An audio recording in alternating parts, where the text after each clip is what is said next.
ನಮಸ್ಕಾರ, ನೀವು ನೋಡ್ತಿದ್ದೀರಾ ನ್ಯೂಸ್ ಫಸ್ಟ್. ಇವತ್ತಿನ ಪ್ರಮುಖ ವಿಷಯಕ್ಕೆ ಉತ್ತರ ಕೊಡಿ ಅಂತ ಕೇಳೋ ಸಮಯ ಇದು. ನಾನು ನಿಖಿಲ್ ಜೋಶಿ. ಇವತ್ತು ಉತ್ತರ ಕೊಡಿ ಒಂದೇ ಅಲ್ಲ, ಮಾಹಿತಿ ಕೊಡಿ. ನಿಯಮಗಳು ಯಾವ ರೀತಿ ಇದೆ, ಅದರ ಪಾಲನೆ ಹೇಗೆ ಆಗಬೇಕು, ಅದರ ಬಗ್ಗೆ ಒಂದಷ್ಟು ನಿರ್ದೇಶನವನ್ನು ಕೊಡಿ. ಇದ್ಯಾವುದಿದು ಹೊಸ ಹೊಸ ಕಲರ್ ಫಂಗಸ್ಗಳು ಬರ್ತಿದೆ, ಇದನ್ನು ಹೇಗೆ ಎದುರಿಸೋದು, ಇದಕ್ಕೆ ಕಾರಣ ಏನು, ಅದಕ್ಕೆ ಉತ್ತರ ಕೊಡಿ.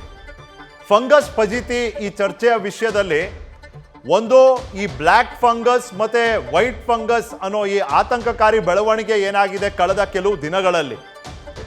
ಬ್ಲ್ಯಾಕ್ ಫಂಗಸ್ ಈಗ ತನ್ನ ಒಂದು ದುಷ್ಪರಿಣಾಮ ಯಾವ್ಯಾವ ರೀತಿ ಬೀರ್ಬೋದು ಅನ್ನೋದನ್ನ ಬೇರೆ ಬೇರೆ ಉದಾಹರಣೆಗಳ ಮೂಲಕ ತೋರಿಸ್ತಿದೆ.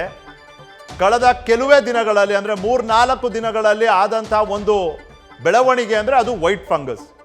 ಇದು ಹೇಗಾಗುತ್ತೆ, ಇದಕ್ಕೂ ಬ್ಲ್ಯಾಕ್ ಫಂಗಸ್ಸಿಗೂ ಡಿಫರೆನ್ಸ್ ಏನು, ಚಿಕಿತ್ಸೆ ಯಾವ ರೀತಿ, ಯಾವ ಕಾರಣಗಳಿಂದ ಇದಾಗ್ತಿದೆ, ಮತ್ತೊಮ್ಮೆ ಇದರೆಲ್ಲದ್ರ ಬಗ್ಗೆ ತಿಳ್ಕೊಳ್ಳೋಣ. ಅದಕ್ಕೂ ಮುಂಚೆ ಈ ಚರ್ಚೆಯ ವಿಷಯದ ಪ್ರಮುಖ ಪ್ರಶ್ನೆಗಳು. ಬ್ಲ್ಯಾಕ್ ಫಂಗಸ್ ಜೊತೆ ಹೊಸದಾಗಿ ಕಾಣಿಸ್ಕೊಳ್ತಿರೋ ವೈಟ್ ಫಂಗಸ್ ಅಂದರೆ ಏನು ಅಂದರೆ ಇದಕ್ಕೆ ಕಾರಣಗಳೇನು, ಲಕ್ಷಣಗಳೇನು, ಹೇಗೆ ಪತ್ತೆ ಹಚ್ಚೋದು, ಚಿಕಿತ್ಸೆ ಹೇಗೆ. ಇನ್ನು ಮುಖ್ಯವಾದ ಪ್ರಶ್ನೆ ಅಂದರೆ, ಕೊರೋನಾ ಇಡೀ ವಿಶ್ವದಲ್ಲಿ ಬರೋ ದೇಶಗಳಲ್ಲಿ ಎಲ್ಲ ಕಡೆ ಇದೆ. ಅಲೆ ಆದಮೇಲೆ ಅಲೆ ಬರ್ತಿದೆ. ಜಪಾನ್ನಲ್ಲಿ 4ನೇ ಅಲೆ ಅಂತೆ, ಅಮೇರಿಕಾದಲ್ಲಿ 3ನೇ ಅಲೆ ಅಂತೆ, UK ಯಲ್ಲೂ 3ನೇ ಅಲೆ ರೀತಿಯಲ್ಲಿ ಬೆಳವಣಿಗೆಗಳಾಗ್ತಿದೆಯಂತೆ. ಬಟ್ ಅಲ್ಲೆಲ್ಲೂ ಕಾಣಿಸ್ದೇ ಇರುವಂಥ ಬ್ಲ್ಯಾಕ್ ಫಂಗಸ್ ಪ್ರಕರಣಗಳು ಹೆಚ್ಚಾಗಿ ಭಾರತದಲ್ಲಿ ಕಾಣೋದಕ್ಕೆ ಕಾರಣವೇನು? ಬೇರೆ ದೇಶಗಳಲ್ಲಿಲ್ಲದಿರುವ ಬ್ಲ್ಯಾಕ್ ಫಂಗಸ್ ಇಲ್ಲಿ ಹೆಚ್ಚಾಗ್ತಿರೋದು ಯಾಕೆ? ಈಗ ನಾವು ಆಗಲೇ 2 ಸತಿ ಚರ್ಚೆ ಮಾಡಿದ್ದೀವಿ. ನಮ್ಮ ವೀಕ್ಷಕರಿಗೆ, ರಾಜ್ಯದ ಜನತೆಗೆ ಇನ್ನೂ ಹೆಚ್ಚಿನ ಮಾಹಿತಿ ಕೊಟ್ಟು ಪರಿಸ್ಥಿತಿಯನ್ನು ನಿಭಾಯಿಸೋದಕ್ಕೆ, ಎದುರಿಸೋದಕ್ಕೆ ಒಂದು ಸಾಮರ್ಥ್ಯ ಬೆಳೆಸೋದ್ರಲ್ಲಿ ನಮ್ಮ ಒಂದು ಪ್ರಾಮಾಣಿಕ ಪ್ರಯತ್ನ ಏನಿತ್ತು, ಅದರಲ್ಲಿ ನಾವು ತಿಳ್ಕೊಂಡಂಥ ವಿಷಯ, ನಿಮಗೆ ತಿಳಿಸ್ಕೊಟ್ಟಂಥ ವಿಷಯ, ಅಧಿಕವಾಗಿ ಒಂದು ಹೆಚ್ಚಿನ ಪ್ರಮಾಣದಲ್ಲಿ ಸ್ಟಿರಾಯ್ಡ್ಸ್ಗಳನ್ನ ಬಳಸಿದ್ರೆ ಅದು 9 out of 10 times black fungus ಅನ್ನೋ ಪ್ರಕರಣಗಳಲ್ಲಿ ಪರಿಣಮಿಸುತ್ತೆ ಅನ್ನೋದನ್ನು ನಾವು ತಿಳ್ಕೊಂಡ್ವಿ ಅವತ್ತು. ಹಾಗಾದರೆ ಮೇಲ್ವಿಚಾರಣೆ ಇಲ್ಲದೆ, ಹೇಳೋರು ಕೇಳೋರು ಇಲ್ಲದೆ, ಒಂದೇ ಸತಿ ಹೇಳಬೇಕಂದ್ರೆ ಹೇಳೋರು ಕೇಳೋರು ಇಲ್ಲದೆ ಸ್ಟೆರಾಯ್ಡ್ಗಳನ್ನು ಡಾಕ್ಟರ್ಗಳು ಪ್ರಿಸ್ಕ್ರೈಬ್ ಮಾಡ್ತಿದ್ದಾರೆ. ಮನೆಯಲ್ಲಿರೋ ಜನರು ತಮಗೆ ತೋಚ್ದಂಗೆ ತಾವು ತಗೋತಾ ಇದ್ದಾರೆ. ಇದ್ರ ಬಗ್ಗೆನೂ ನಾವು ನಿಮಗೆ ತಿಳಿಸ್ಕೊಟ್ವಿ, ಅದರ ಆಪತ್ತು ಅಪಾಯಗಳು ಹೇಗಿರುತ್ತೆ ಅಂತ. ಅಂದ್ರೂ ಈ ಪ್ರಕ್ರಿಯೆ ಮುಂದುವರೆದಿದೆ. ಆ ಪ್ರಕ್ರಿಯೆಯ ಪರಿಣಾಮ ನಾವು ಇವತ್ತು ಬ್ಲ್ಯಾಕ್ ಫಂಗಸ್ಸು, ವೈಟ್ ಫಂಗಸ್ಸನ್ನು ನೋಡ್ತಿದ್ದೀವಿ. ಹೀಗೆ ಮುಂದುವರೆದ್ರೆ ಇನ್ನೇನೇನು ನೋಡ್ತೀವೋ ಗೊತ್ತಿಲ್ಲ. ಇನ್ನು ಆಸ್ಪತ್ರೆಗಳಲ್ಲಿ ಸ್ವಚ್ಛತೆಗೆ ಗಮನ ವಹಿಸದಿರೋದು ಸಮಸ್ಯೆಗೆ ಕಾರಣವ? ಅವತ್ತು ಬಂದಂಥ ಪ್ರತಿಷ್ಠಿತ ವೈದ್ಯರು ಹೇಳಿದ್ದೇನು ಅಂದರೆ, ಈ ಒಂದು ಸಾಧ್ಯತೆ ಭಾಳ ಕಡಿಮೆ ಅಂತ. ಬಟ್ ಸಾಧ್ಯತೆ ಇದೆ ಅಂತಂತೂ ಒಪ್ಕೊಂಡ್ರಲ್ಲ. ಆಕ್ಸಿಜನ್ ಮಾಸ್ಕಿಂದ ಹಿಡಿದು ಆ ಆಕ್ಸಿಜನ್ನನ್ನು ಉತ್ಪಾದನೆ ಮಾಡಿ ಅಥವಾ ಅದನ್ನು ರೋಗಿಗೆ ಕಳಿಸೋದಕ್ಕೆ ಮಧ್ಯ ಒಂದು ಹ್ಯೂಮಿಡಿಫೈಯರ್ ಬಾಟಲ್ ಇರುತ್ತೆ, ಅದರಲ್ಲಿ ಲೀಕು ಅಥವಾ ಅದರಲ್ಲಿ ಉಪಯೋಗಿಸ್ತಿರೋಂಥ ವಾಟರ್, ಆ ನೀರು ಕಲುಷಿತವಾಗಿದ್ದರೆ ಅದರಲ್ಲೂ ಕಾರಣಗಳಿದ್ದಾವೆ. ಇನ್ನು ವಿದೇಶಗಳಲ್ಲಿರೋ ಔಷಧಿ ಬಳಕೆ ರೂಲ್ಸ್ ನಮ್ಮಲ್ಲಿ ಇಲ್ಲದಿರೋದು ಇದಕ್ಕೆ ಕಾರಣನ? ನಮ್ಮಲ್ಲಿ ಈಗ ಸ್ಟೆರಾಯ್ಡ್ಗಳನ್ನ ಯಾವುದೇ ವೈದ್ಯರ ಒಂದು ಪ್ರಿಸ್ಕ್ರಿಪ್ಷನ್ ಇಲ್ಲದೆ ಕೊಂಡ್ಕೊಳ್ಳೋವಂತಹ ಸಾಧ್ಯತೆ, ಅವಕಾಶಗಳು ಕೂಡ ಇದೆ. ಆರೋಗ್ಯ ಮತ್ತು ಆರೈಕೆ ವ್ಯವಸ್ಥೆ ಮೇಲೆ ಇರುವಂಥ ಒತ್ತಡವನ್ನು ಕಡಿಮೆ ಮಾಡಲಿಕ್ಕೆ, ನೇರ ಹೇಳಬೇಕು ಅಂದರೆ ಆಸ್ಪತ್ರೆಗಳಲ್ಲಿ ಬೆಡ್ಡನ್ನು ಒಬ್ಬರನ್ನ ಡಿಸ್ಚಾರ್ಜ್ ಮಾಡಿ ಇನ್ನೊಬ್ರಿಗೆ ಕೊಡಲಿಕ್ಕೆ ಅತಿ ವೇಗವಾಗಿ ಚೇತರಿಕೆ ಆಗಲಿ ಅಂತ ಕೆಲವೊಂದಷ್ಟು ಔಷಧಿಗಳ ಬಳಕೆ ಆಗೋಗುತ್ತೆ. ಚೇತರಿಕೆ ಆಗೋದೇ ಉದ್ದೇಶ ಅಂದರೆ ಅದು ಆಗೋಗುತ್ತೆ. ಬಟ್ ಅದಾದಮೇಲಿನ ಪರಿಣಾಮದ ಬಗ್ಗೆ ಯಾರು ಯೋಚನೆ ಮಾಡ್ತಿಲ್ಲ. ಕುಟುಂಬದವ್ರಿಗೂ, ಸೋಂಕಿತರು ಅಥವಾ ರೋಗಿಷ್ಠರ ಕುಟುಂಬದವ್ರಿಗೂ ಅವತ್ತಿನ ದಿನ ಅಷ್ಟೇ ಬೇಕಾಗಿರುತ್ತೆ. ನೀವು ಅದು ಏನು ಔಷಧಿ ಕೊಡ್ತೀರೋ ಕೊಡಿ, ನಮಗೆ ಹೇಳ್ಬಿಡಿ, ನಾವು ಎಲ್ಲಿಂದ ಬೇಕಾದ್ರೂ ತೊಗೊಂಬಂದು ಕೊಡ್ತೀವಿ, ಒಟ್ಟಿನಲ್ಲಿ ಇವ್ರನ್ನ ಉಳಿಸ್ಬಿಡಿ, ಇವ್ರ ಚೇತರಿಕೆ ಆಗಬೇಕು, ಹಂಗೆ ನೋಡ್ಕೊಂಡ್ಬಿಡಿ. ಇದು ಒಂದು ಕಡೆ ಕುಟುಂಬದಿಂದ ಒತ್ತಡ, ಇನ್ನೊಂದು ಕಡೆ ಇರೋವಂಥ ಒತ್ತಡ ವ್ಯವಸ್ಥೆಯ ಮೇಲೆ. ಇದನ್ನು ಸರಿಪಡಿಸೋದಕ್ಕೆ, ನಿಭಾಯಿಸೋದ್ರಲ್ಲಿ ಒಮ್ಮೊಮ್ಮೆ ಅನುಮತಿ ಇಲ್ಲದೇ ಇರೋವಂಥ ಔಷಧಿಗಳನ್ನು ಕೊಟ್ಟಿರುವಂಥ ಸಂಗತಿಗಳಿದೆ. ಹಾಗಾಗಿದ್ದರಿಂದನೇ ನಾವು ಈ ಪರಿಸ್ಥಿತಿಗೆ ಬಂದಿದ್ದೀವ ಅನ್ನೋ ಪ್ರಶ್ನೆ ಕೂಡ ನಮ್ಮನ್ನೆಲ್ಲರನ್ನೂ ಇವತ್ತು ಕಾಡ್ತಿದೆ. ನನ್ನ ಜೊತೆ ಇವತ್ತು ಈ ಚರ್ಚೆಯ ವಿಷಯದಲ್ಲಿ ಡಾಕ್ಟರ್ ರಿಷಿಕೇಶ್ ದಾಮ್ಲೆ ಇದ್ದಾರೆ, ಔಷಧ ತಜ್ಞರು. ನಮಸ್ಕಾರ ಡಾಕ್ಟರ್ ದಾಮ್ಲೆ, ಸ್ವಾಗತ ನಿಮಗೆ. ಇನ್ನು ಅನ್ಯ ದೇಶಗಳಲ್ಲಿ ಯಾಕಿಲ್ಲ ಇದು? ಅನ್ಯ ದೇಶಗಳಲ್ಲಿ ಇರುವಂಥ ವ್ಯವಸ್ಥೆ ಏನು ಇದು ನಮಗೆ ಗೊತ್ತಾಗಬೇಕಲ್ಲ. ಅದಕ್ಕೇನೆ UK ಡಾಕ್ಟರ್ ನರೇಂದ್ರ ಬಾಬು ಇದ್ದಾರೆ, ಕನ್ಸಲ್ಟೆಂಟ್ ಚೆಸ್ಟ್ ಫಿಸಿಷಿಯನ್ UK. ನಮಸ್ಕಾರ doctor Narendra Babu, long time, ಸ್ವಾಗತ ನಿಮಗೆ ಮತ್ತೆ. Thank you. ಡಾಕ್ಟರ್ ವೈಶಾಲಿ ಇದ್ದಾರೆ UK. ಡಾಕ್ಟರ್ ವೈಶಾಲಿ ಕೂಡ ಹೇಳ್ತಾರೆ ಯಾವ ಯಾವ ನಿಯಮಗಳ ಪಾಲನೆ ಆಗುತ್ತೆ, ಯಾವ ಯಾವ ಪರಿಸ್ಥಿತಿಯಲ್ಲಿ ಯಾವ ಔಷಧಿ ಕೊಡೋ ಅನುಮತಿಗಳಿದೆ ಅಂತ. ಡಾಕ್ಟರ್ ವೈಶಾಲಿ, ಗುಡ್ ಈವ್ನಿಂಗ್, ಸ್ವಾಗತ ನಿಮಗೆ ಬಹುಶಃ ಗುಡ್ ಆಫ್ಟರ್ನೂನ್ ಇರ್ಬೋದು. ಇನ್ನು ಡಾಕ್ಟರ್ ರಾಮ್ ಪ್ರಸಾದ್ ಕೋಣನೂರ್ ಇದ್ದಾರೆ. ಡಾಕ್ಟರ್ ರಾಮ್ ಪ್ರಸಾದ್ ಕೋಣನೂರ್ಗೆ ವಿಶೇಷವಾದ ಧನ್ಯವಾದ. ಈಗ 6 ಗಂಟೆ ಅಮೆರಿಕದಲ್ಲಿ ಬೆಳಿಗ್ಗೆ ಎದ್ದು ನಮ್ಮ ಜೊತೆ ಈ ಚರ್ಚೆಯಲ್ಲಿ ಭಾಗವಹಿಸ್ತಿದ್ದೀರಿ, ನಿಮಗೆ ವಿಶೇಷವಾದ ಧನ್ಯವಾದಗಳು ಡಾಕ್ಟರ್ ರಾಮ್ ಪ್ರಸಾದ್. ಡಾಕ್ಟರ್ ರಾಮ್ ಪ್ರಸಾದ್ ಅವರು ಇಂಟರ್ನಲ್ ಮೆಡಿಸಿನ್ ಫಿಸಿಷಿಯನ್ ಮತ್ತು ಬ್ಲ್ಯಾಕ್ ಫಂಗಸ್ ಬಗ್ಗೆ ತಮ್ಮದೇ ಆದಂಥ ಒಂದು ಅನುಭವವನ್ನು ಹೊಂದಿದ್ದಾರೆ.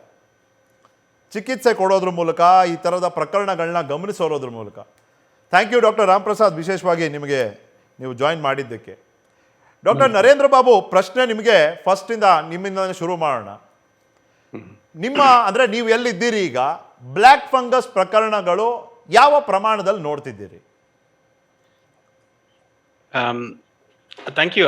ಆಕ್ಚುಲಿ ನಾವು ಈಗ ಸದ್ಯಕ್ಕೆ ಪರಿಸ್ಥಿತಿ UK ತುಂಬಾ ಹತೋಟಿಗೆ ಬಂದಿದೆ, which is a good thing. ನನ್ನ ಎಕ್ಸ್ಪೀರಿಯನ್ಸ್ ಅಲ್ಲಾಗ್ಲಿ ನಾನು ಕೇಳಿದಾಗೆ we haven't seen any mucormycosis infections at all ಇಲ್ಲಿ ನಮಗೆ. ಸೊ ಹಾಗಾಗಿ ನಾನು ಅದ್ರ ಬಗ್ಗೆ ನಾನು ಹೇಳಲಾರೆ, ಯಾಕಂದ್ರೆ ನಾನಂತೂ ಒಂದು ಪೇಷಂಟ್ ಬ್ಲ್ಯಾಕ್ ಫಂಗಸ್ ಆಗಿರೋರನ್ನ ನೋಡ್ಲಿಲ್ಲ during that covid wave. So ನಿಮ್ಮ ಪ್ರಶ್ನೆಗೆ ಉತ್ತರ ಹೇಳ್ಬೇಕಂದ್ರೆ yes, we haven't seen at all. I don't know Vaishali has got any experience of seeing it. ಅಲ್ಲ, but it's a very good thing ಡಾಕ್ಟ್ರೆ. ನಾನೇನು ಕಂಪ್ಲೇಂಟ್ ಮಾಡೋದಿಲ್ಲ, ಒಳ್ಳೇದು, ಜನ ಸುರಕ್ಷಿತವಾಗಿರ್ಲಿ, ಆರೋಗ್ಯವಾಗಿರ್ಲಿ. ಅಲ್ಲ ಅಂದ್ರೆ ಬರೀ ನಮ್ಮಲ್ಲಿ ಮಾತ್ರ ಬರ್ತಿದ್ಯಾ ಅಥವಾ ಬೇರೆ ಕಡೆನೂ ಬರ್ತಿದ್ಯಾ, ಬರ್ದಿದ್ದು ನಮಗೆ ಗೊತ್ತಿಲ್ವಾ ಅನ್ನೋ ಪ್ರಶ್ನೆಗೆ ಅದಕ್ಕೆ ನಾನು ನಿಮಗೆ ಕೇಳಿದೆ. ಡಾಕ್ಟರ್ ವೈಶಾಲಿ, ನಿಮ್ಮ ಎಕ್ಸ್ಪೀರಿಯನ್ಸ್ ಹೇಗಿದೆ? What U C around your self? ನೀವು ನೋಡಿದ್ದೀರಾ, ಗಮನಿಸಿದ್ದೀರಾ ಬ್ಲ್ಯಾಕ್ ಫಂಗಸ್ ಅಥವಾ ವೈಟ್ ಫಂಗಸ್ ಪ್ರಕರಣಗಳು? ನೀವೆಲ್ಲಿ ಯಾವ ಹಾಸ್ಪಿಟಲ್ ಕೆಲಸ ಮಾಡ್ತೀರಾ, ಅಲ್ಲಿ ಅಥವಾ ಸುತ್ತಮುತ್ತ? ನಾನು ಒಬ್ಳು ಸೈಕಿಯಾಟ್ರಿಸ್ಟ್, ಮಾನಸಿಕ ರೋಗ ತಜ್ಞೆ. ಸೊ ಹಾಗಾಗಿ ನಾನಂತೂ ಖಂಡಿತ ನೋಡ್ಲಿಲ್ಲ, but we have a wide network of doctors who are friends and colleagues. So ನಾನು ಕೆಲಸ ಮಾಡೋ ಜಾಗದಲ್ಲಾಗ್ಲಿ ಅಥವಾ ನಾನು ಓದಿರೋ ಪ್ರಕಾರ ಇದ್ರಲ್ಲಾಗ್ಲಿ UK ಕೇಸಸ್ ಬಂದಿರುವುದಂತೂ ನನಗೆ ಖಂಡಿತ ಗೊತ್ತಿಲ್ಲ. ಇದನ್ನ ನಾನು ಭಾರತದಲ್ಲೇ ಈಗ ಕೇಳ್ತಾ ಇರೋದು. ಓಕೆ. ಡಾಕ್ಟರ್ ರಾಮ್ ಪ್ರಸಾದ್, ನಿಮ್ಮ ಹತ್ರ ನಾನು ಇನ್ ಡೀಟೇಲ್ ಮಾತಾಡ್ತೀನಿ. ಒಂದು ನಿಮಿಷ ಇಲ್ಲಿ ಡಾಕ್ಟರ್ ರಿಷಿಕೇಶ್ ದಾಮ್ಲೆ ಅವ್ರ ಹತ್ರ ಮಾತಾಡಿ ಬರ್ತೀನಿ. ಡಾಕ್ಟರ್ ದಾಮ್ಲೆ, ಇದನ್ನು ನಾವು ಲಾಸ್ಟ್ ಟೈಮ್ ಚರ್ಚೆ ಮಾಡಿದ್ವಿ, ನೀವು ಇದ್ರಿ ಅವತ್ತು. Over use of steroids. ಈ ಡೆಕ್ಸಾಮೆಥಾಸೋನ್ ಅನ್ನೋದೀಗ ಮೆಡಿಕಲ್ ಕಿಟ್ಟಲ್ಲೇ ಕೊಟ್ಬಿಟ್ರೆ, ಅದು BBMP ಅವರು ಕೊಡ್ತಾರೆ, ಸಂಘಟನೆಗಳು ಕೊಟ್ಟುಬಿಡ್ತಾರೆ, ಪಾಪ ಅವರು ಗೊತ್ತಿರೋದಿಲ್ಲ. ಈ ರೀತಿ ಆದಾಗ ಈ ಪರಿಸ್ಥಿತಿ ಪರಿಣಮಿಸುತ್ತಾ? 3-4 ಕಾರಣ ಇರ್ಬೋದು. ಮೊದಲಿಗೆ ನಾವು ಏನೋ ತಪ್ಪು ಮಾಡ್ತಾ ಇದ್ದೀವಿ ಅಂತ ನಾವು ತಿಳ್ಕೊಬೇಕು. ಯಾಕಂದರೆ ಈಗ UK 2 ಡಾಕ್ಟ್ರುಗಳು ಹೇಳಿದರು ಅಲ್ಲಿ ಇಲ್ಲ ಅಂತ ಹೇಳಿ. ಅವರು ಒಂದೇ ಒಂದು ಕಾಯಿಲೆ ಕಾಣದೇ ಇರೋ, ಒಂದೇ ಒಂದು ಪೇಷಂಟ್ ನೋಡದೇ ಇರೋದು ನಮ್ಮಲ್ಲಿ ಕಾಣ್ತಾ ಇದೆ ಅಂತ ಹೇಳಿದ್ರೆ ನಾವು ಏನೋ ತಪ್ಪು ಮಾಡ್ತಾ ಇದ್ದೀವಿ. ಸೊ ಅದು ಏನು ತಪ್ಪು ಮಾಡ್ತಾ ಇರ್ಬೋದು ಅಂತ ಹೇಳೋದಕ್ಕೆ ಖಚಿತವಾಗಿ ಯಾವುದೂ ಪಬ್ಲಿಕೇಶನ್ಸ್ ಇಲ್ಲ, ಆದರೆ ಊಹೆ ಮಾಡಬೇಕಾಗಿ ಬರುತ್ತೆ ನಾವು ಈಗ. ಆ ಊಹೆಯಲ್ಲಿ ಮೊದಲನೇದು ನೀವು ಹೇಳ್ದಂಗೆ ಸ್ಟಿರಾಯ್ಡ್, ಎಕ್ಸೆಸಿವ್ ಸ್ಟಿರಾಯ್ಡ್ ಯೂಸ್. ಯಾಕಂದರೆ ಸ್ಟಿರಾಯ್ಡ್ ಅಂತ ಹೇಳೋದು ಇಲ್ಲಿ OTC ಥರನೇ ಸಿಗುತ್ತೆ. ಇಲ್ಲೊಂದು ಕತೆ ಹೇಳ್ತೀನಿ ನಾನು. ಏನಾಗುತ್ತೆ ಅಂತ ಹೇಳಿದರೆ, ಒಬ್ಬ ಡಾಕ್ಟ್ರ್ ಹತ್ರ ಬರ್ತಾರೆ. ಆ ಡಾಕ್ಟ್ರ್ ಏನು ಮಾಡ್ತಾನೆ, ಅವ್ನು ತುಂಬ ರಿಜಿಡ್ ಆಗಿ ಪ್ರೋಟೋಕಾಲ್ ಫಾಲೋ ಮಾಡುವ ಡಾಕ್ಟ್ರ್ ಇರ್ತಾರೆ. ಅವ್ರು ಏನು ಮಾಡ್ತಾರೆ, ನಿಮಗೆ ಪ್ಯಾರಾಸಿಟಮಾಲ್ ಕೊಟ್ಟು, ಆಮೇಲೆ ವೈಟಮಿನ್ C, ಜಿಂಕು ಕೊಟ್ಟು, ಆಮೇಲೆ ಹೇಳ್ತಾರೆ ನೀವು 2 ದಿವಸಕ್ಕೆ ನನಗೆ ಫೋನ್ ಮಾಡ್ತಾ ಇರಿ, ಏನು ಪರವಾಗಿಲ್ಲ ಅಂಥೇಳಿ. ಪ್ರಥಮವಾಗಿ ಫಸ್ಟ್ 2-3 ಡೇಸಲ್ಲಿ ಈ ಕೊರೋನಾ ಜ್ವರ ಎಲ್ಲ ಬಂದಾಗ ಸಿಕ್ಕಾಪಟ್ಟೆ ಮೈಕೈ ನೋವು, ಸುಸ್ತು, ಅಂದರೆ ತಡೆಯಲಾರದ ಶಿಷ್ಟವರೆಗೆ ಮನುಷ್ಯನು ಅಂಥ ಕಾಯಿಲೆಯನ್ನು ಕಂಡೇ ಇಲ್ಲ, ಆ ರೀತಿ ಸುಸ್ತು ಇರುತ್ತೆ. ಆಗ ಯಾರೋ ಅವನ ಪಕ್ಕದ ಮನೆಯವನು ಹೇಳ್ತಾನೆ, ಬಾರೋ ಅಲ್ಲಿ ಅವರಿಗೆ ಡಯಾಗ್ನೋಸ್ ಮಾಡೋಕ್ಕೆ ಬರಲ್ಲ, ಇನ್ನೊಬ್ರು ಇದ್ದಾರೆ, ಒಳ್ಳೆ ಔಷಧಿ ಕೊಡ್ತಾರೆ ಅಂತೇಳಿ. ಬೈ ಚಾನ್ಸ್ ಅವರೇನಾದರೂ ಸ್ಟಿರಾಯ್ಡ್ ಕೊಟ್ಟರೆ ಮರುದಿವಸನೇ ಅವನೆದ್ದು ಹೇಳ್ತಾನೆ. ಅಂದರೆ ಸ್ಟಿರಾಯ್ಡ್ ಅಂತ ಹೇಳೋದು ಅಂಥ ಭಯಂಕರವಾಗಿ ಇಂಪ್ರೂವ್ಮೆಂಟ್ ತರುವಂಥ ಕಾಯಿಲೆ, ಅಂದರೆ ಅಷ್ಟೇ ಕೆಟ್ಟ ಕಾಯಿಲೆ ಎಲ್ಲ ಔಷಧಿ, ಅಷ್ಟೇ ನೆಗೆಟಿವ್ ಎಫೆಕ್ಟ್ ಇರುವ ಔಷಧಿ. ಅದನ್ನು ಈ ಕಾಯಿಲೆಯ ಪ್ರಥಮ ಹಂತದಲ್ಲಿ ತಗೊಳ್ಳೇಬಾರ್ದು ಅಂತೇಳಿ ವಿಶ್ವದಲ್ಲಿ ಎಲ್ಲ ಕಡೆ ಹೇಳಿದ್ದಾರೆ. ಆ್ಯಕ್ಚುಲಿ ಸೀರಿಯಸ್ ಆಗಿರುವಾಗ ಮೋಸ್ಟ್ಲಿ ಮಾಡ್ರೇಟ್ ಟು ಸಿವಿಯರ್ ಕೇಸಸಲ್ಲಿ ನುರಿತ ವೈದ್ಯರು ಮಾತ್ರ ಇದನ್ನು ಉಪಯೋಗಿಸಬೇಕು, OPD ಬೇಸಿಸಲ್ಲಿ ಉಪಯೋಗಿಸಬಾರ್ದು. ಅದು ಒಂದು ಕಾರಣ ಇರ್ಬೋದು. ಎರಡನೇ ಕಾರಣ ಅನ್ಕಂಟ್ರೋಲ್ ಡಯಾಬಿಟಿಸ್. ತುಂಬ ಜನರಿಗೆ ಶುಗರ್ ಇದೆ ಅಂತ ಗೊತ್ತೇ ಇರೋದಿಲ್ಲ. ಸೊ ಅನ್ಕಂಟ್ರೋಲ್ ಡಯಾಬಿಟಿಸ್ ಇದ್ದು ಸ್ಟಿರಾಯ್ಡ್ ತೊಗೊಂಡ್ರೆ ಶುಗರ್ ಇನ್ನೂ ಜಾಸ್ತಿ ಆಗಿಬಿಡುತ್ತೆ. ಆಮೇಲೆ ಈ ಸ್ಟಿರಾಯ್ಡ್ ಅಂತ ಹೇಳೋದು ನಮ್ಮ ದೇಹದಲ್ಲಿರುವ ಈ ರಕ್ತಗಣಗಳನ್ನು ಕಮ್ಮಿ ಮಾಡುತ್ತೆ, ಬಿಳಿಯ ರಕ್ತಗಣಗಳು ಸೊ ಅದರಿಂದಲೂ ಬರ್ಬೋದು. ಲಾಸ್ಟಾಗಿ ನಮ್ಮಲ್ಲಿ 2 ಆ್ಯಂಟಿಬಯೋಟಿಕ್ ಕೊಡ್ತಾರೆ, ಅಜಿಥ್ರೊಮೈಸಿನ್ ಮತ್ತು ಇನ್ನೊಂದು ಡಾಕ್ಸಿಸೈಕ್ಲಿನ್ ಅಂತ ಹೇಳಿ. ಈ ಆ್ಯಂಟಿಬಯೋಟಿಕ್ ಕೊಟ್ಟಾಗಲೂ ನಮ್ಮ ಬಾಯಲ್ಲಿ ಅಥವಾ ದೇಹದಲ್ಲಿರುವ ಕಾಮನ್ ಸೇಲ್ಸ್ ಅಂತ ಹೇಳ್ತೀವಿ ನಾವು, ಅಂದರೆ ಸಾಧಾರಣವಾಗಿ ನಮ್ಮೊಡನೆ ಅವಲಂಬಿಯಾಗಿರುವಂಥ, ನಾವು ಅದಕ್ಕೆ ಅವಲಂಬಿಯಾಗಿರ್ತೇವೆ, ಅವರು ನಮಗೆ ಅವಲಂಬಿಯಾಗಿರ್ತೇವೆ ಅಂತಹ ಉತ್ತಮವಾದ ಅಣುಗಳು, ಯಾಕಂದ್ರೆ ನಮ್ಮ ದೇಹಕ್ಕೆ ಉಪಯೋಗ ಬರುವಂಥ ಅಣುಗಳು ಬಾಯಿಂದಾಗಲಿ ನಮ್ಮ ಜಠರದಲ್ಲಿ ಎಲ್ಲ ಕಡೆ ಅದು ಡಿಸ್ಬಯೋಸಿಸ್ ಆಗುವ ಸಾಧ್ಯತೆ ಇದೆ, ಆಗಲೂ ಇಮ್ಯುನಿಟಿ ಕಮ್ಮಿ ಆಗುವ ಸಾಧ್ಯತೆ ಇದೆ. ಇದೆಲ್ಲ ಊಹೆಗಳು, ಇದೆಲ್ಲ ಕಾರಣದಿಂದ ನಮಗೆ ಬರ್ಬೋದು ಅಂತ ತೋರ್ತಾ ಇದೆ. ಅದರ ಜೊತೆಗೆ cleanliness is another thing, hygiene, ಸ್ವಚ್ಛತೆ ಇಲ್ಲದೆ ಇರೋದು ಕೂಡ ಇರಬಹುದು. ಓಕೆ, ಈಗ ಡಾಕ್ಟರ್ ರಾಮ್ ಪ್ರಸಾದ್, ಭಾರತದಲ್ಲಿ ಈಗ ಪ್ರಾಣಗಳೇ ಹೋಗ್ತಿದೆ. ಕೆಲವೊಂದು ರಾಜ್ಯಗಳು ಡಾಕ್ಟರ್ ರಾಮ್ ಪ್ರಸಾದ್ ಇದನ್ನ ನೋಟಿಫೈಡ್ ಡಿಸೀಸ್ ಅನ್ನೋ ಒಂದು ದರ್ಜೆಯನ್ನು ಕೊಟ್ಬಿಟ್ಟಿದ್ದಾರೆ. ಅಂದರೆ ಈ ಪ್ರಕರಣಗಳು ಬಂದರೆ the centre has to be inform the central government. ಆ ರೀತಿಯ ಒಂದು ಸ್ಥಾನವನ್ನು ಪಡ್ಕೊಂಡ್ಬಿಟ್ಟಿದೆ ಇದು.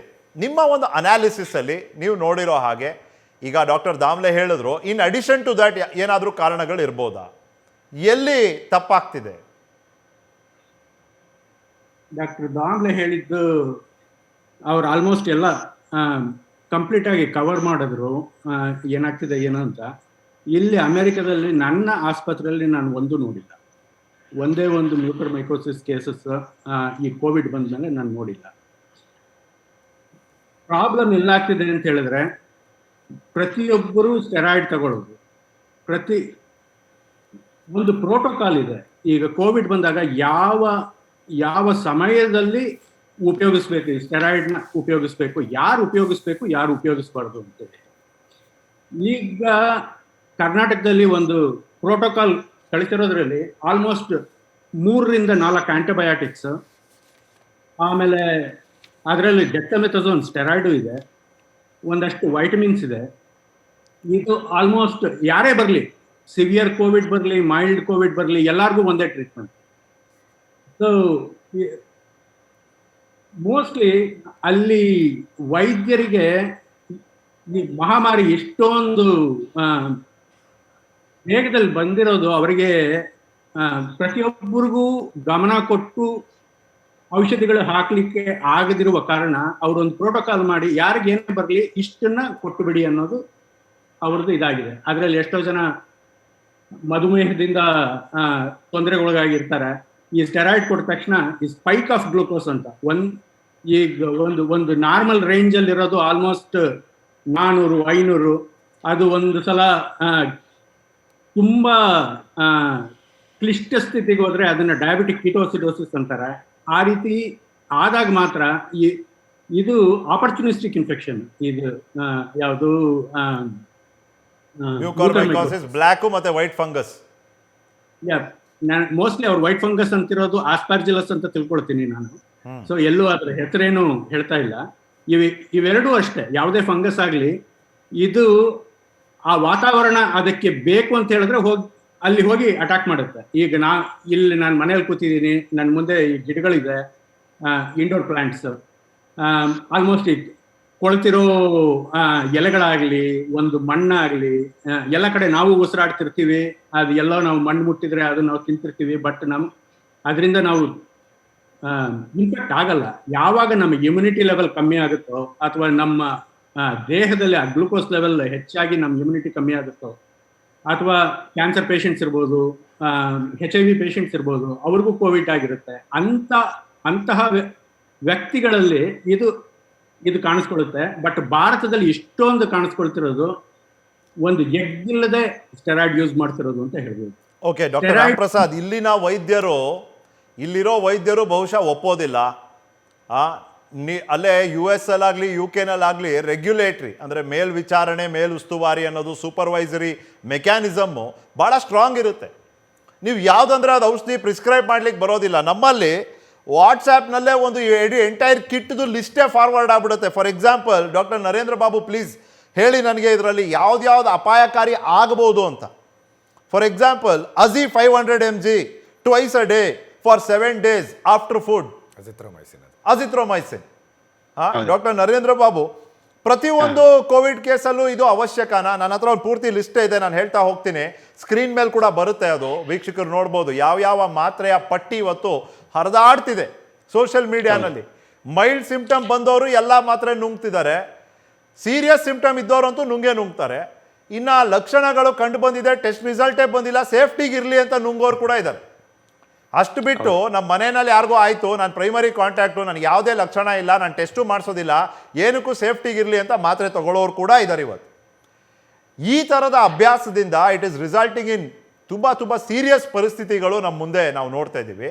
ಈಗ ನಾನು ಈ ಮಾತ್ರೆಗಳ ಪಟ್ಟಿಯನ್ನು ಹೇಳ್ತಾ ಹೋಗ್ತೀನಿ. Doctor Narendra Babu, please tell me which of this is dangerous and how. Sure Nikhil. Azithromycin ಅಥವಾ ಅಜಿ 500 mg 7 days twice a day after food. ಬೇಕಾ ಎಲ್ಲರಿಗೂ ಇದು, ಡಾಕ್ಟರ್ ನರೇಂದ್ರ ಬಾಬು? ಇಲ್ಲ ನಿಖಿಲ್, ರಾಮ್ ಪ್ರಸಾದ್ ಅವರು ತುಂಬಾ ಚೆನ್ನಾಗಿ ಹೇಳಿದ್ರು. ದಿಸ್ ವೆರಿ ಸ್ಯಾಡ್ ಅಂದ್ರೆ ಏನಂದ್ರೆ ಈ ತರ ಬ್ಲಾಂಕೆಟ್ ಟ್ರೀಟ್ಮೆಂಟ್ ಕೊಡೋದು ವಿತೌಟ್ ಎನಿ ಎವಿಡೆನ್ಸ್.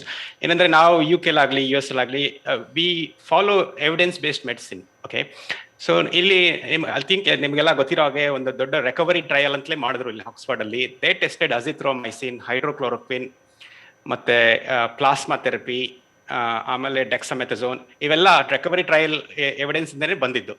ಅದರಲ್ಲಿ clearly they have proven that azithromycin has got no role in curing Covid.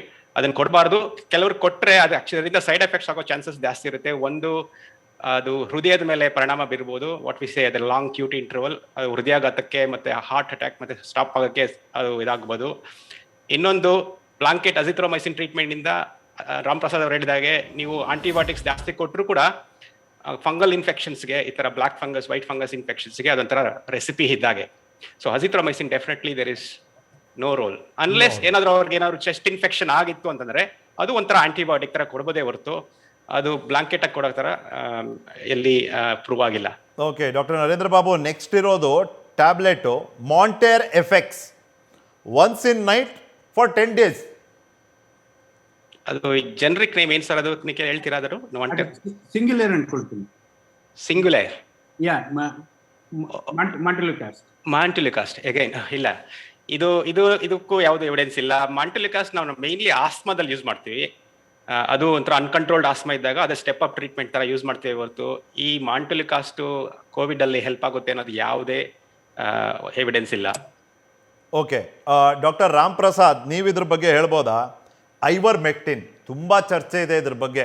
ಇದನ್ನು ತೊಗೊಂಡ್ಬಿಟ್ರೆ ಆಕ್ಸಿಜನ್ಗೆ ಬೇಕಾಗುವಂಥ ಪರಿಸ್ಥಿತಿಗೆ ನಾವು ಹೋಗೋದೇ ಇಲ್ವಂತೆ. ಗೋವಾ ಗೌರ್ಮೆಂಟೇ ಘೋಷಣೆ ಮಾಡಿಬಿಡ್ತು ಇದನ್ನು ಒಂದು ಪ್ರಿಯೆಂಪ್ಟಿವ್ ಆ್ಯಂಡ್ ಹೀಲಿಂಗ್ ಎಫೆಕ್ಟು. ಇದೆರಡಕ್ಕೋಸ್ಕರ ಐವರ್ಮೆಕ್ಟಿನ್ 12 ತೊಗೊಂಬಿಡಿ ಅಂತ. ಡಾಕ್ಟರ್ ರಾಮ್ ಪ್ರಸಾದ್, ನಿಮ್ಮ ಅಭಿಪ್ರಾಯ ಏನಿದ್ರ ಬಗ್ಗೆ? Ivermectin 12 once a day for 3 days after food ಅಂತ ಒಂದು ಮೆಸೇಜಲ್ಲಿರುವಂಥದ್ದು. ನಾನು ಇಲ್ಲಿ US ಅಲ್ಲಿ ಈ ಮೆಡಿಕೇಶನ್ನ ತೆಗೆದಾಕ್ಬಿಟ್ಟಿದ್ದಾರೆ, ಅಷ್ಟಂತೂ ನಾನು ನಿಖರವಾಗಿ ಹೇಳ್ಬಲ್ಲೆ. ಇಲ್ಲಿ ಐವರ್ಮೆಕ್ಟಿನ್ ನಿಜವಾಗ್ಲೂ ಅದರಿಂದ ಉಪಯೋಗ ಇಲ್ಲ ಅಂತೇಳಿ ತೆಗೆದಾಕಿದ್ದಾರೆ. ಭಾರತದಲ್ಲಿ ಈವನ್ ನನ್ನ ಫ್ರೆಂಡ್ಸ್ ಮೊನ್ನೆ ಮಾತಾಡಿದಾಗ ಈವನ್ ಫಿಸಿಷಿಯನ್ಸ್ಗೆ ಆಸ್ ಎ ಪ್ರಿಕಾಷನರಿ, ಈಗ ನಾವು ಇಲ್ಲಿಂದ ಅಮೆರಿಕದಿಂದ ನಾವು ಇಂಡಿಯಾಗೆ ಹೋದಾಗ ಮಕ್ಕಳಿಗೆ ಮಲೇರಿಯಾ ಬರ್ದಿರ್ಲಿ ಅಂತ ಹೇಳ್ಬಿಟ್ಟು ಒಂದಷ್ಟು ಮಾತ್ರೆಗಳನ್ನ ಮೊದಲೇ ತಗೊಂಡು ಹೋಗಿರ್ತೀವಿ. ಅವರು ವಾರಕ್ಕೆ ಇಷ್ಟಿಷ್ಟು ತಗೊಳ್ಬಾರ್ದು ಅಂತ, ಅಕಸ್ಮಾತ್ ಸೊಳ್ಳೆ ಕಚ್ಚಿದ್ರು ಅವ್ರಿಗೆ ಬರಬಾರ್ದು ಅಂತ. ಆ ರೀತಿಯಾಗಿ ಈವನ್ ಡಾಕ್ಟರ್ಸ್ಗೆ ಹೇಳ್ತಿದಾರಂತೆ, ಮೊದಲನೇ ದಿನ, 7ನೇ ದಿನ, 28ನೇ ದಿನ, ಸಮಥಿಂಗ್ ಲೈಕ್ ದ್ಯಾಟ್, ಆ ಪ್ರೋಟೋಕಾಲ್ ಅಲ್ಲಿ ತಗೊಂಡ್ರೆ ನಿಮಗೆ ಬರೋದಿಲ್ಲ ಅಂತ. ಯಾವುದೋ ಒಂದು ಚಿಕ್ಕ ಸ್ಟಡಿ ಆಗಿದೆ, ಜಪಾನ್ ಅಂತ ತಿಳ್ಕೊಳ್ತೀನಿ. ಅಲ್ಲಿ ಆ ಸ್ಟಡಿನ ಇಟ್ಕೊಂಡು ಐವರ್ಮೆಕ್ಟಿನ್ನ ಯೂಸ್ ಮಾಡ್ತಿದ್ದಾರೆ ಅಂತೇಳಿ ನನಗೆ ತಿಳಿದು ಬಂದಿದ್ದು. ಬಟ್ ಅಮೆರಿಕಾದಲ್ಲಿ ನಾವು ಖಂಡಿತ ಐವರ್ಮೆಕ್ಟಿನ್ ಯೂಸ್ ಮಾಡ್ತೀವಿ, ಅದರಿಂದ ಉಪಯೋಗ ಇಲ್ಲ. ಸರಿ, ಹಾಗಾದ್ರೆ ಬಿಕೋಸ್ಟಾರ್ ಬಗ್ಗೆ ಏನಾದರೂ ಐಡಿಯಾ ಇದೆಯಾ? ಬಿಕೋಸ್ಟಾರ್ multivitamin. It's a multivitamin. Okay, evidence any idea? No doctors? No evidence. It is a multivitamin. Yeah, it's something. Again, ಇದರಿಂದ ಏನೋ ಹಾರ್ಮ್ ಇಲ್ಲ ಅಲ್ವಾ? It's unlikely to do any harm ಇಲ್ಲ. I don't think it has got any proof that it benefits either. Vitamin D, vitamin C ಮತ್ತೆ ಇವೆಲ್ಲ B complex ಹಾಕೋದನ್ನು ನೋಡಿದ್ದೀನಿ ತುಂಬಾ blanket treatment ಆಗಿ. I don't think there is any evidence that these things will help. ಓಕೆ, tablet ಸಿಲಾಂಗ್ once a day any idea doctor? I am not too sure. If you show me the picture I can tell you whether it is could be. Okay, ಈಗ ಇದ್ರ ಜೊತೆಗೆ D dimer, ferritin test, ಇದೆಲ್ಲ ಸಾಕಷ್ಟು, ಅಂದರೆ ಇದೊಂದು package ಥರ ಬಂದ್ಬಿಡ್ತಾ ಇದೆ. Doctor Ram Prasad, question is, standardised treatment ಇರ್ಬೋದಾ ಈ ಪರಿಸ್ಥಿತಿಯಲ್ಲಿ? ನಾನು ಇಲ್ಲ ಅಂತಲೇ ಹೇಳ್ತೀನಿ, ಬಟ್ ಅಲ್ಲಿ ತೊಂದರೆ ಇರೋದು ಎಲ್ಲರೂ ಹೋಗಿ ವೈದ್ಯರನ್ನ ಕಾಣಕ್ ಆಗ್ತಿಲ್ಲ ಈ ಪ್ಯಾಂಡಮಿಕ್ ಇದರಲ್ಲಿ. ಹಾಗಾಗಿ ಈ ಸ್ಟ್ಯಾಂಡರ್ಡೈಸ್ ಟ್ರೀಟ್ಮೆಂಟ್ ಹಾಕ್ತಿದ್ದಾರೆ. ಅವರು ಹಾಕಬೇಕಾದ್ರೆ ದ ಡ್ರಗ್ಸ್ ಲೈಕ್ ಈ ಸ್ಟೆರಾಯ್ಡ್ಸ್, ಆಂಟಿಬಯೋಟಿಕ್ಸ್ ಅಂಥದನ್ನೆಲ್ಲ ಖಂಡಿತ ಹಾಕಬಾರ್ದು. ನಾನು ಈ blanket treatment against actually. Okay doctor Vaishali, ನೀವು UK ನಲ್ಲಿ ಇದ್ದೀರಿ. ಯಾವ ಆಧಾರದ ಮೇಲೆ ಪ್ರಿಸ್ಕ್ರಿಪ್ಷನ್ ಆಗುತ್ತೆ? And is it easy to get tablets like dexamethasone across the counter? ನಾನೊಂದು ಅಂಗಡಿಗೆ ಹೋಗಿ ಯಾವುದೇ ಥರದ ಒಂದು ಸ್ಪೆಸಿಫಿಕ್ ಪ್ರಿಸ್ಕ್ರಿಪ್ಷನ್ ಇಲ್ಲದೇನೆ ಕೊಂಡ್ಕೊಳ್ಳೋ ಸಾಧ್ಯತೆಗಳಿದೆಯಾ? ಮತ್ತು ಪ್ರಿಸ್ಕ್ರೈಬ್ ಮಾಡೋದ್ರ ಆಧಾರವಾದರೂ ಏನು ಡಾಕ್ಟರ್ ವೈಶಾಲಿ? ಖಂಡಿತ ಇಲ್ಲ ನಿಖಿಲ್ ಅವರೇ. ಸೊ ಸ್ಟಿರಾಯ್ಡ್ಸ್ ನಂತಹ ಮಾತ್ರೆಗಳು ಖಂಡಿತ ಓವರ್ ದ ಕೌಂಟರ್ ಸಿಗೋದಿಲ್ಲ.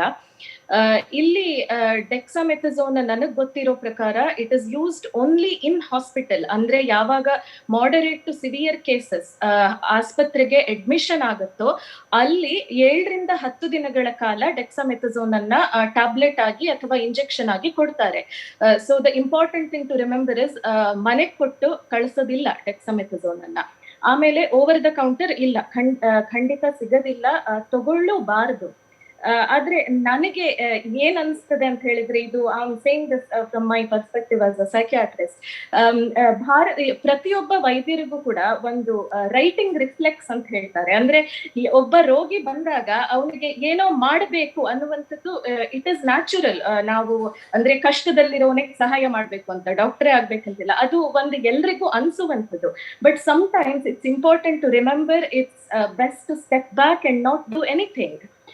ಸೊ ಇಲ್ಲಿ ಮೈಲ್ಡ್ ಕೇಸಸ್ಗೆ ನಾವು ಮನೆಯಲ್ಲಿ ಎಷ್ಟೋ ಜನರಿಗೆ ನಮಗ್ ಕೋವಿಡ್ ಆಗಿದೆ. ಮೊನ್ನೆ ಭಾರತದಲ್ಲಿ ನನ್ನ ತಮ್ಮನಿಗೆ ಕೋವಿಡ್ ಆಯ್ತು. ಅವನಿಗೆ ನಾನೇ ಹೇಳ್ದೆ, ಡಾಕ್ಟರ್ ಹತ್ರ ಹೋಗ್ಬೇಡ, ಮನೆಯಲ್ಲಿ ಕೂತ್ಕೋ, ಪ್ಯಾರಾಸಿಟಮಾಲ್ ತಗೋ, ಬ್ರೂಫಿನ್ ತಗೋ, ಚೆನ್ನಾಗಿ ನೀರ್ ಕುಡಿ, ಒಳ್ಳೆ ಆಹಾರ ತಗೋ, ಸರಿ ಹೋಗ್ತೀಯಾ ಅಂತ. ಅಂದ್ರೆ I am not saying doctor ಹತ್ರ ಹೋಗಬಾರದು ಅಂತ, ಬಟ್ ಈ inadvertent use of antibiotics and steroids ಖಂಡಿತ ಮಾಡಬಾರದು. ಸೊ ಇಲ್ಲಿ the supportive treatment for mild cases is only paracetamol, ibuprofen, good diet, hydration, ಮತ್ತೆ ಬ್ರೀದಿಂಗ್ ಎಕ್ಸರ್ಸೈಸಸ್. ಕೊನೆಗೆ ಕಾಫ್ ತುಂಬಾ ಜಾಸ್ತಿ ಇದ್ರೆ you can use cough syrups like ಲಿಂಕ್ಟೆಸ್ಕೋಡಿನ್.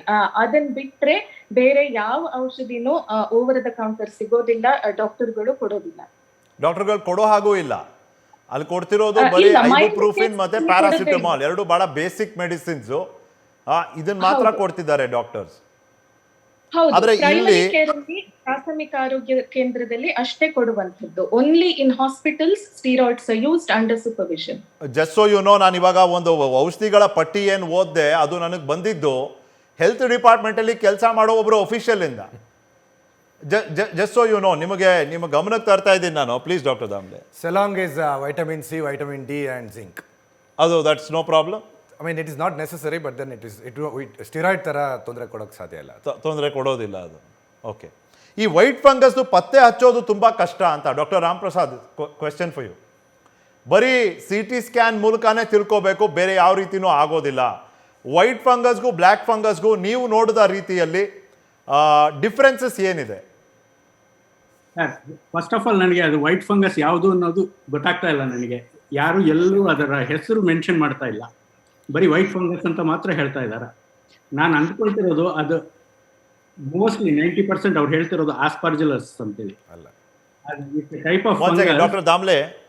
Sir, ಅದು ಏನೋ mucormycosis is group of funguses ಅಲ್ವಾ? ಅದರಲ್ಲಿ one of the funguses does not lead to black colour discolouration and gangrene ಮಾಡಲ್ಲ. So it is one of the group of mucormycosis only. And also aspergillosis and sometimes candidiasis, which leads to infection of the blood. What? So these are the 3 infections. Okay. So Dr. Ram Prasad, please. Differences ಏನು? ಪತ್ತೆ ಹಚ್ಚೋದಕ್ಕೆ ಬರೀ CT ಸ್ಕ್ಯಾನೇ ಬೇಕಂತೆ, ನಿಜಾನಾ? ಪತ್ತೆ ಹಚ್ಚೋದು ಕಷ್ಟ, ಯಾಕಂದ್ರೆ ಇಲ್ಲಿ ಡಿಸ್ಕಲರೇಷನ್ನು, ಕಣ್ಣು ಊದೋದು, ಮುಖ ಊದೋದು, ಆ ಥರದ್ದು ಯಾವುದೇ ಥರ ಕ್ಲಿಯರ್ ಸಿಗ್ನಲ್ ಇಲ್ಲ. ಹಾಗಾಗಿ ಈಗ ಮ್ಯೂಕರ್ಮೈಕೋಸಿಸ್ ಆಸ್ಪರ್ಜಿಲಸ್ ಕ್ಯಾಂಡಿಡಾ ಇಟ್ಕೊಂಡ್ರೆ ನೀವು CT ಸ್ಕ್ಯಾನ್ ತೆಗೆದ್ರೆ CT ಸ್ಕ್ಯಾನ್ ಅಲ್ಲಿ ಫಂಗಸ್ ಇನ್ಫೆಕ್ಷನ್ ಆಗಿದೆ ಅಂತ 100% ಡಯಾಗ್ನೋಸ್ ಮಾಡ್ಲಿಕ್ಕೆ ಆಗೋದಿಲ್ಲ. ಇದೇನಿದ್ರು ಮೈಕ್ರೋಸ್ಕೋಪ್ ಅಲ್ಲಿ ಹಾಕಿ ನೋಡ್ಬೇಕು. ಮೈಕ್ರೋಸ್ಕೋಪ್ ಅಲ್ಲಿ ಅದು ಹೇಗಿರುತ್ತೆ, ಅದು ಯಾವ ರೀತಿ ಕಾಣುತ್ತೆ, ಅದು KOH ಪ್ರಿಪರೇಷನ್ ಅಂತ ಹೇಳ್ತೀವಿ. ಪೊಟ್ಯಾಸಿಯಂ ಹೈಡ್ರಾಕ್ಸೈಡ್ ಯೂಸ್ ಮಾಡಿ ಇದು ಫಂಗಸ್ ಇನ್ಫೆಕ್ಷನ್ ಅನ್ನೋದು ಗೊತ್ತಾಗ್ತದೆ. ಮುಂದೆ ಆ ಫಂಗಸ್ ಇನ್ಫೆಕ್ಷನ್ ಅದು ಅದರ ಒಳಜಾತಿ ಅಂತ ಹೇಳ್ಬೋದು. ಈಗ ಫಂಗಸ್ ಅನ್ನೋದು ಒಂದು ಜಾತಿ ಆದ್ರೆ ಅದರಲ್ಲಿ ಯಾವ ಒಳಜಾತಿ ಅಂತ ಹೇಳ್ಬೋದು. ಅದನ್ನ ಮಾಡ್ಬೇಕಾದ್ರೆ ಈ ಅಗಾರ್ ಪ್ಲೇಟ್ಸ್ ಅಂತ ಇರ್ತದೆ, ಅದ್ರ ಮೇಲೆ ಅದನ್ನ ಬೆಳೆಸ್ತಾರೆ, ಆ ಫಂಗಸ್ನ ಬೆಳೆಸ್ತಾರೆ. ಅದು 1-2-3 ದಿನ ತಗೊಳ್ಬೋದು. ಅದು ತಗೊಂಡ ಮೇಲೆ ಅದು ಒಂದು ನಿರ್ದಿಷ್ಟ ರೂಪ ಪಡ್ಕೊಂಡಾಗ ಅದು ಇಂಥದೇ ಫಂಗಸ್, ಅದು ಇದೇ ಸಬ್ ಗ್ರೂಪ್ ಅಂತ ಖಂಡಿತವಾಗಿ ಹೇಳ್ಬೋದು. ಅದು ಹೇಳಿ ಆಮೇಲೆ CT ಸ್ಕ್ಯಾನ್ ಮಾಡಿದಾಗ ನಿಮಗೆ ಗೊತ್ತಿರುತ್ತೆ ಆಗಲೇ ಇದು ಫಂಗಸ್ ಇನ್ಫೆಕ್ಷನ್ ಇದು ಆಗಿದೆ ಅಂತ ಗೊತ್ತಿರುತ್ತೆ. ಅದ್ರ ಮೇಲೆ ಏನಾದರೂ CT ಸ್ಕ್ಯಾನ್ ಎಷ್ಟು ಸಿವಿಯರಿಟಿ ಅಂತ ಹೇಳ್ಬೋದು ಹೊರತು ನೀವು ಇದು ಯಾವುದೂ ಮಾಡದೆ ಡೈರೆಕ್ಟ್ ಆಗಿ CT ಸ್ಕ್ಯಾನ್ ನೋಡಿ ಇದು ಫಂಗಸ್ ಇನ್ಫೆಕ್ಷನ್ ಅಂತ ಖಂಡಿತ ಹೇಳಲಿಕ್ಕೆ ಸಾಧ್ಯ ಆಗೋದಿಲ್ಲ. ಡಾಕ್ಟರ್ ರವೀಂದ್ರ ಗದಗ್ ಜಾಯ್ನ್ ಆಗಿದ್ದಾರೆ. ಡಾಕ್ಟರ್ ರವೀಂದ್ರ ಗದಗ್ ಅವರು ENT ತಜ್ಞರು ಮತ್ತು HOD department of ENT KIMS ಅಲ್ಲಿ, Kempegowda institute of medical sciences. Good evening doctor Ravindra ಅವರೇ. ನಿಖಿಲ್ ಮಾತಾಡ್ತೀನಿ, ಸ್ವಾಗತ ನಿಮಗೆ. ಕೆಂಪೇಗೌಡ ಅಲ್ಲ sir, sorry sir, you are from Hubli sir. ನಮಸ್ಕಾರ ಸರ್, ನಾನು Kempegowda Karnataka institute from Hubli. My mistake, sorry sir. Doctor Ravindra ಅವರೇ. Yes sir. Okay doctor Ravindra ಅವರೇ, mucormycosis, black fungus, now another threat, white fungus. Black fungus at least ಗೊತ್ತಾಗುತ್ತೆ, ವೈಟ್ ಫಂಗಸ್ ಗೊತ್ತಾಗೋದೇ ಇಲ್ಲ. ಒಂದಷ್ಟು ಮಾಡಿಸಿ ಅದಾದ್ಮೇಲೆ CT scan ಮಾಡಿದ್ರೇ ಗೊತ್ತಾಗೋದು ಅಂತ ಡಾಕ್ಟರ್ ರಾಮ್ ಪ್ರಸಾದ್ ಹೇಳ್ತಿದ್ದಾರೆ. ನಿಮ್ಮ ಜೊತೆ ಪ್ಯಾನಲ್ನಲ್ಲಿ ಡಾಕ್ಟರ್ ವೈಶಾಲಿ ಇದ್ದಾರೆ, ಡಾಕ್ಟರ್ ನರೇಂದ್ರ ಬಾಬು ಅವರಿಬ್ಬರು UK ನಲ್ಲಿ ಪ್ರಾಕ್ಟೀಸ್ ಮಾಡ್ತಾರೆ, ಡಾಕ್ಟರ್ ರಾಮ್ ಪ್ರಸಾದ್ ಕೋಣನೂರ್ US ಅಲ್ಲಿ ಪ್ರಾಕ್ಟೀಸ್ ಮಾಡ್ತಾರೆ ಇಂಟರ್ನಲ್ ಮೆಡಿಸಿನ್. ಇವ್ರು ಯಾಕಿದ್ದಾರೆ ನಮ್ಮ ಜೊತೆ ಈ ಪ್ಯಾನಲ್ನಲ್ಲಿ ಅಂದರೆ, ಅನ್ಯ ದೇಶಗಳಲ್ಲಿ ಆಗದೆ ಇರೋವಂಥ ಬ್ಲ್ಯಾಕ್ ಫಂಗಸ್ಸು ನಮ್ಮ ದೇಶದಲ್ಲಿ ಮಾತ್ರ ಯಾಕೆ ಆಗ್ತಿದೆ ಅಂತ ನಾವು ತಿಳ್ಕೊಳ್ಳೋ ಪ್ರಯತ್ನ ಮಾಡ್ತಿದ್ದೀವಿ. ನನ್ನ ಜೊತೆ ಸ್ಟುಡಿಯೋನಲ್ಲಿ ಡಾಕ್ಟರ್ ರಿಷಿಕೇಶ್ ದಾಮ್ಲೆ ಇದ್ದಾರೆ. ಡಾಕ್ಟರ್ ರವೀಂದ್ರ ಗದಗ್, ನೀವು ನೋಡ್ತಿರೋಂಥ ಪ್ರಕರಣಗಳ ಬಗ್ಗೆನೇ ಹೇಳ್ತಾ ಹೋಗಿ.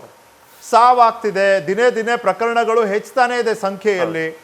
ನಿಮ್ಮ ಅನಾಲಿಸಿಸ್ ಯಾವ ರೀತಿ ಇದೆ, ಯಾವ ರೀತಿಯ ಪ್ರಕರಣಗಳನ್ನ ನೀವು ನೋಡ್ತಿದ್ದೀರಿ, ಟ್ರೀಟ್ಮೆಂಟ್ ಫಲಕಾರಿ ಆಗ್ತಿರೋದು ಎಷ್ಟು ಪ್ರಮಾಣದಲ್ಲಿ? ಓಕೆ ಸರ್, ಅಂದರೆ ಈಗ ಬರ್ತಾ ಇರುವಂಥ ಎಲ್ಲ ಬ್ಲ್ಯಾಕ್ ಫಂಗಸ್ ಅಥವಾ ಮ್ಯೂಕರ್ಮೈಕೋಸಿಸ್ ಅಂತೇಳಿ ಏನಂತ ಇದ್ದೀವಿ, ಇವೆಲ್ಲ ಕೋವಿಡ್ ಟ್ರೀಟ್ಮೆಂಟ್ ತೆಗೆದುಕೊಂಡಂಥ ಪೇಷಂಟನೇ. ಕಳೆದ ವರ್ಷಗಳಲ್ಲಿ ಅಂದರೆ 2016, 17, 18ರಲ್ಲಿ ನಾವು ಬ್ಲ್ಯಾಕ್ ಫಂಗಸನ್ನು ನೋಡ್ತಾ ಇದ್ದೀವಿ. ಬಟ್ ಆ ಪ್ರಮಾಣ ಕೇವಲ 8ರಿಂದ 10 ಅಷ್ಟಕ್ಕೆ ಮೀಸಲಾಗಿರ್ತವೆ ಒಂದು ವರ್ಷಕ್ಕೆ ನಾವು 8ರಿಂದ 10 ಪೇಷಂಟ್ ಬಹಳ ನೋಡ್ತಿದ್ವಿ. ಅದು ಕೂಡ ಅನ್ಕಂಟ್ರೋಲ್ ಡಯಾಬಿಟಿಸು ಅಥವಾ ಆರ್ಗನ್ ಟ್ರಾನ್ಸ್ಪ್ಲಾಂಟ್ ಆದಂಥ ಇವರಿಗೆ ಅಥವಾ ಹೆಮಟಾಲಜಿಕಲ್ ಮೆಲಿಗ್ನೆನ್ಸಿ ಆದಂಥ ಜನರಲ್ಲಿ ನಾವು ನೋಡ್ತಾ ಇದ್ವಿ. ಆದರೆ ಈಗ ಕಳೆದ 15 ದಿವಸಗಳಲ್ಲಿ ನನ್ನ ಹತ್ರ 70 ಪೇಷಂಟ್ಗಳನ್ನು ನಾನು ಅಡ್ಮಿಟ್ ಪಡ್ಕೊಂಡಿದ್ದೀವಿ. We are admitted around 70 patients in KIMS ನಾವು. And we have operated nearly about today we are operated 3, totally we have operated around 15 cases. ಇದು ನಮ್ಮ ಹತ್ರ ಈಗ ಅವ್ರು ಏನು ಹೇಳ್ತಾ ಇರುವಂಥದ್ದು, ಇವು ಅರ್ಲಿ ಡಿಟೆಕ್ಷನ್ನು, ಆಮೇಲಿಂದ ಲೇಟ್ ಡಿಟೆಕ್ಷನ್ನು. ಈಗ ನಮ್ಮ ಹತ್ರ ಬರುವಂಥ ಎಲ್ಲ ಪೇಷಂಟ್ಗಳನ್ನು ಕೂಡ ನಾವು ಅಟ್ ಎ ಡಿಸ್ಟೆನ್ಸ್ ಹೇಳ್ತೀವಿ ಇದು ಬ್ಲ್ಯಾಕ್ ಫಂಗಸ್ ಇದೆ ಅಂತ. ಯಾಕಂತಂದರೆ either by looking at their face, ಕಣ್ಣು ಊದ್ಕೊಂಡಿರುತ್ತೆ, uncontrol diabetes, post covid, usually were put on steroids. So ಅದಕ್ಕೆ ಏನು ಎಕ್ಸ್ಟ್ರಾ ಇದು ಬೇಕಾಗಿಲ್ಲ. ಟ್ರೀಟ್ಮೆಂಟ್ ಮಾಡಲಿಕ್ಕೆ ಮಾತ್ರ ನಮಗೆ ಏನು ಸ್ಕ್ಯಾನ್ ಬೇಕಾಗ್ತದೆ to look for the extent of the disease ನೋಡಲಿಕ್ಕೆ. ಆಮೇಲಿಂದ ಏನು ಈಗ ಸದ್ಯದ ಮಟ್ಟಿಗೆ ನಾವು ಅಡ್ಮಿಟ್ ಮಾಡಿಕೊಂಡಂಥ ಎಲ್ಲ ಪೇಷಂಟು ಕೂಡ ಡಯಾಬಿಟಿಕ್ ಇದ್ದಂಥವ್ರೆ, ಅಂದರೆ ಸಕ್ಕರೆ ಕಾಯಿಲೆ ಇದ್ದಂಥವ್ರು, ಯೂಶ್ವಲಿ ಅನ್ಕಂಟ್ರೋಲ್ ಡಯಾಬಿಟಿಕ್ಕು. ಆ್ಯಂಡ್ ಎಲ್ಲ ಪೇಷಂಟು ಕೋವಿಡ್ದಲ್ಲಿ ಸ್ಟೀರಾಯ್ಡ್. ನ್ಯೂಸ್ ಫಸ್ಟ್ ಪ್ರತಿಕ್ಷಣ.